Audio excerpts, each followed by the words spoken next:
दोस्तों, हर एक इच्छाधारी नाग नागिन के पास उसकी नागमणि जरूर होती है। कहते हैं जब स्वाति नक्षत्र की पहली बारिश होती है तो उसकी पहली बूंद कोबरा सांप के मुंह में अगर चली जाए तो वो सांप अपने मुंह से नागमणि उत्पन्न करता है। जब एक सांप नागमणि पा लेता है तो उसमें कई सारी शक्ति आ जाती है, जैसे कि नाग का मनुष्य रूप धारण करना, मनचाही जगह पर पलक झपकते ही पहुंच जाना, अपना आकार कितना भी बड़ा कर देना और कितना भी छोटा ही क्यों ना कर लेना, ये सभी शक्तियां उसके पास आ जाती हैं। कहते हैं कि नागमणि की रोशनी बहुत ही ज्यादा तेज होती है कि इसका प्रकाश कई किलोमीटर दूर से भी देखा जा सकता है। परंतु दोस्तों, एक इच्छाधारी नागिन अपने नागमणि को हमेशा लोगों की नजरों से छुपा कर रखती है, परंतु जब भी कोई उसकी नागमणि उससे छीन लेता है तो वो नागिन का गुस्सा 7वें आसमान पर चला जाता है। ऐसी ही एक सच्ची घटना आज हम आपको बताने वाले हैं, जो कि बिहार के दरभंगा के एक ऐसे गांव में घटित हुई जो कि जंगल के बिल्कुल करीब बसा हुआ है। इस गांव में सौरभ और गोपाल नाम के 2 व्यक्ति रहते थे। दोनों की काफी अच्छी दोस्ती थी और दिन के समय दोनों अपनी बकरियों को चराने के लिए जंगल साथ में ही जाया करते थे।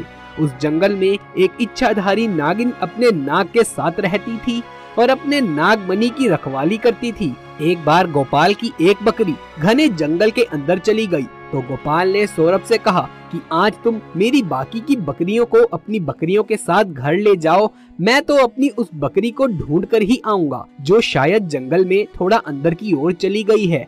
उधर नागिन भी अपना भेष बदलकर तथा मनुष्य रूप धारण कर नाग को नागमणि की रक्षा के लिए छोड़ गांव में भ्रमण के लिए निकल गई। जब गोपाल अपनी बकरियों को ढूंढता हुआ उस जगह पहुंचा जहां एक पेड़ के नीचे बने बिल से तेज रोशनी आ रही थी, उसे लगा कि कोई कीमती हीरा या फिर आभूषण उसके नीचे हो सकता है, तो उसने उस पेड़ की ही एक टहनी को तोड़ा और एक बड़ा सा डंडा उसे बना लिया और बिल को जोर जोर से मारकर तोड़ने लगा।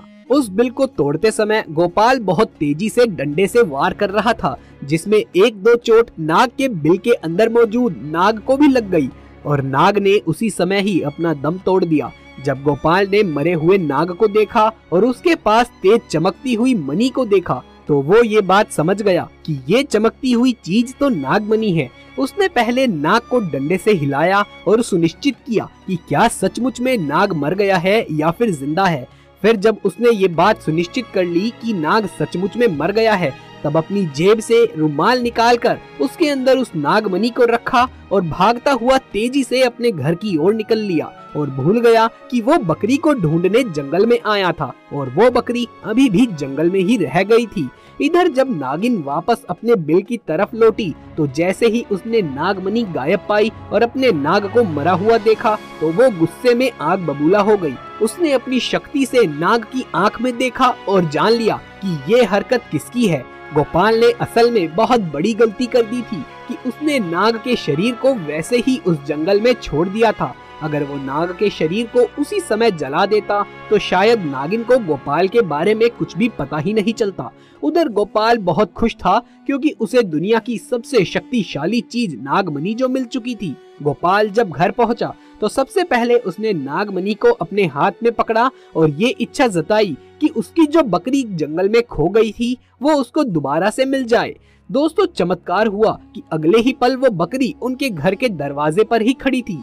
गोपाल ये सब देखकर बहुत खुश हो गया। उसने नागमणि की सहायता से अपने घर को ही बदल दिया और अब वो गांव का सबसे अमीर इंसान बन चुका था और वो भी केवल और केवल नागमणि की मदद से। उधर नागिन अपने नाग का बदला गोपाल से लेने के लिए बेकरार थी, परंतु वो विवश थी क्योंकि गोपाल के पास नागमणि थी और वो तब तक गोपाल को नुकसान नहीं पहुंचा सकती थी जब तक उसके पास वो नागमणि मौजूद हो।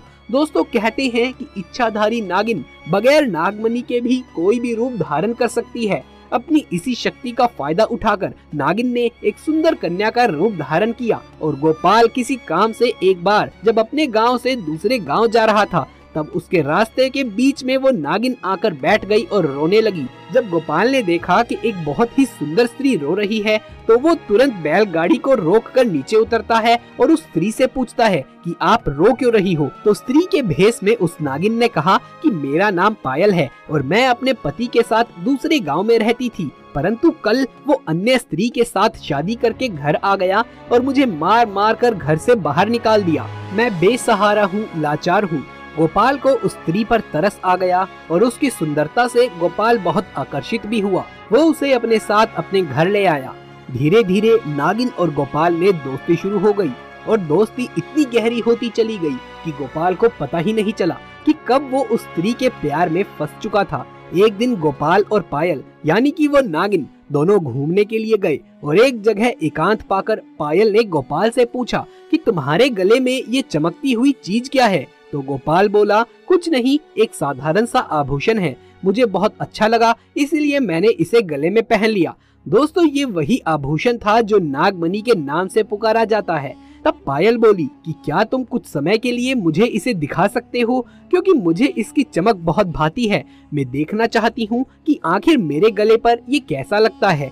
इस पर गोपाल चिल्लाते हुए बोला, नहीं, मैं तुम्हें ये नहीं दे सकता हूँ, इसके बदले तुम कुछ भी मांग लो, मैं तुम्हें दे दूंगा। इस पर पायल एकदम से गुस्सा होकर बोली, गोपाल, तुम तो कहते थे कि तुम मुझे अपनी जान से भी अधिक प्यार करते हो और आज मैंने बस तुम्हारे गले की ये छोटी सी माला क्या मांग ली। इस तुच्छ सी चीज के लिए तुम मुझे मना कर रहे हो और मुझ पर गुस्सा कर रहे हो। रहने दो, मैं जानती हूँ कि तुम्हारे लिए मैं ज्यादा मायने नहीं रखती।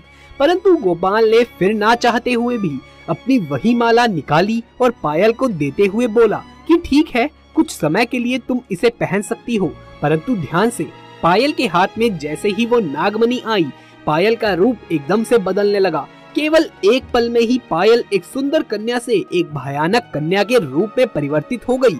उसका चेहरा बिल्कुल नाग सा हो गया और उसने कई बार गोपाल को डसा और डस डस कर उसे मार डाला। उसने अपने नाग का बदला गोपाल को मार कर ले लिया था। तो दोस्तों, कभी भी एक नागिन के नाग को नहीं मारना चाहिए और साथ ही नागिन के नागमणि को तो भूल से भी नहीं छूना चाहिए, अन्यथा वो नागिन 7 जन्मों तक उस व्यक्ति का पीछा करती रहती है और उसे मारकर ही दम लेती है। तो दोस्तों, ये वीडियो आपको कैसा लगा? अगर ये वीडियो आपको अच्छा लगा हो तो इस वीडियो को एक लाइक करें और अपने दोस्तों और रिश्तेदारों में इस वीडियो को ज्यादा से ज्यादा शेयर करें। कमेंट बॉक्स में महादेव शिव के सच्चे भक्त हर हर महादेव जरूर से लिख दें। आगे भी ऐसे वीडियोस देखते रहने के लिए हमारे चैनल को सब्सक्राइब करके पास वाले बेल आइकन को भी दबा लीजिए। जल्द मुलाकात होगी आपसे किसी अगली वीडियो में। तब तक के लिए आप सभी का धन्यवाद।